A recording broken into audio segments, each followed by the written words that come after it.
Chad, so glad to have you here this afternoon. I'd like you to just take a moment, introduce yourself, and let us know why you're running for office. Sure. Thanks, Amy. It's good to be here.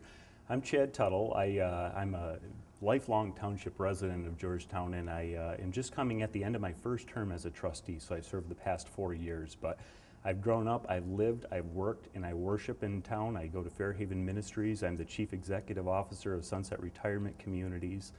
I've lived in Georgetown almost all my life. There was a couple years in the middle where I didn't, but it's something where I love this community, and I'm happy to have the privilege to have served for the past 4 years, and I'm hoping for 4 more. Great, great.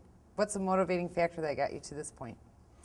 Well, I think what's really motivating me to run for the second term is the fact that there's a lot of work that we've started that's been good work in the past 4 years. When I ran for trustee 4 years ago, the township lacked a parks plan. It lacked really strategic direction. The water and sewer infrastructure needed some significant improvements.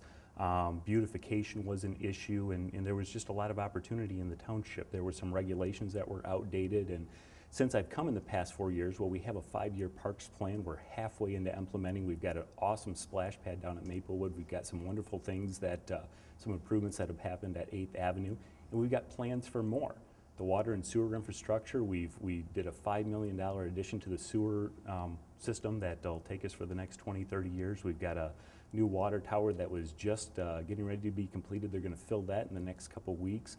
We spent some time going through our regulations, eliminating them, but there's a lot more work to be done there. And beautification, well, we've acquired some property and we're coming up with some plans, but I really feel like if I left now, I'd be leaving a lot of work undone. So I'm just enjoying the work that we've been doing in Georgetown, and hoping to be able to continue it and complete some of that work.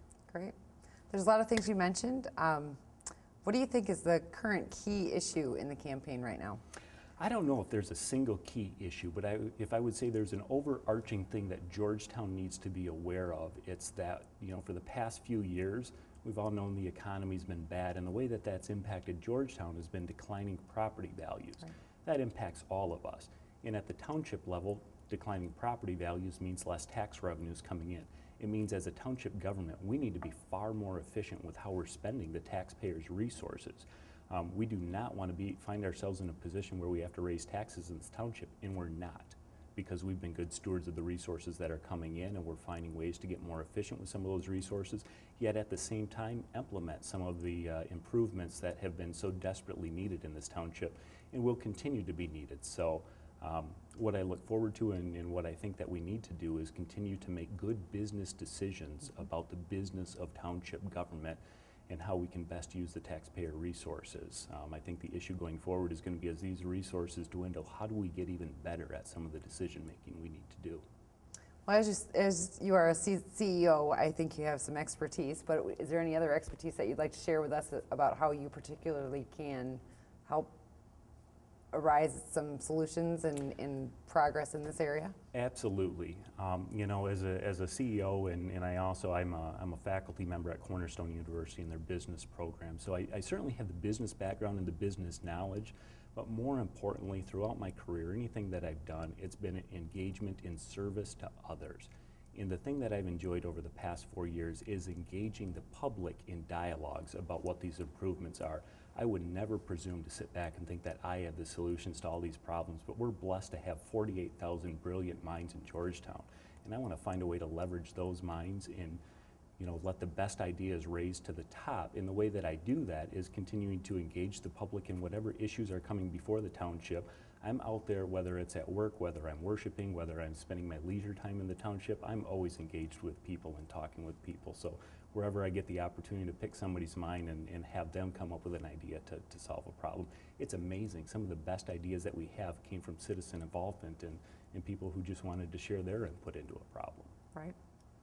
If you're reelected, what do you think you could do in the future to help the business community in Georgetown Township? There's some regulations and stuff that you said that you've addressed as a township board. Sure. And as I sit here right now, I am proud to say that Georgetown has the least regulated business environment of any municipality around us. Now, I can sit here and I can say that because I know it and I know it's the truth, but you know what?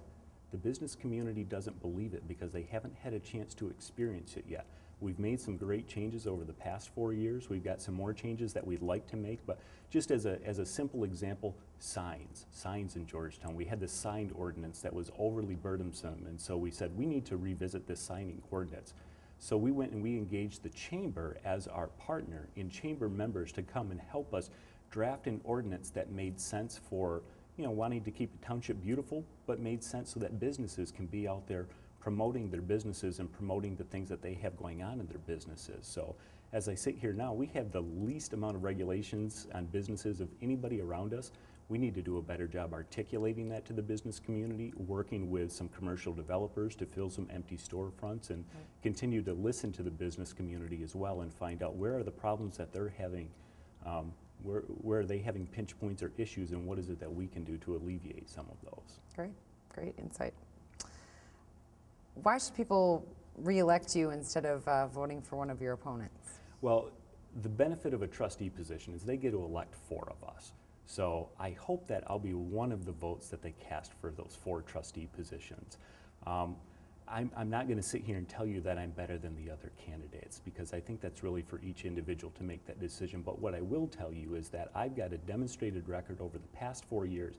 Every citizen who has reached out to me on any issue, either by phone or by email, has received a personal response from me, and I've engaged them in dialogue.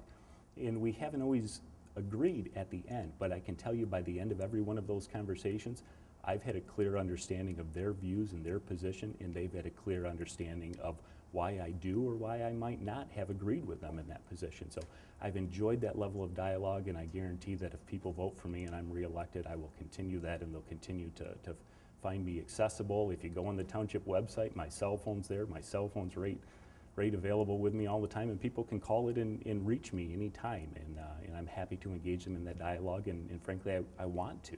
I want just as much or more citizen involvement than we've had the past 4 years.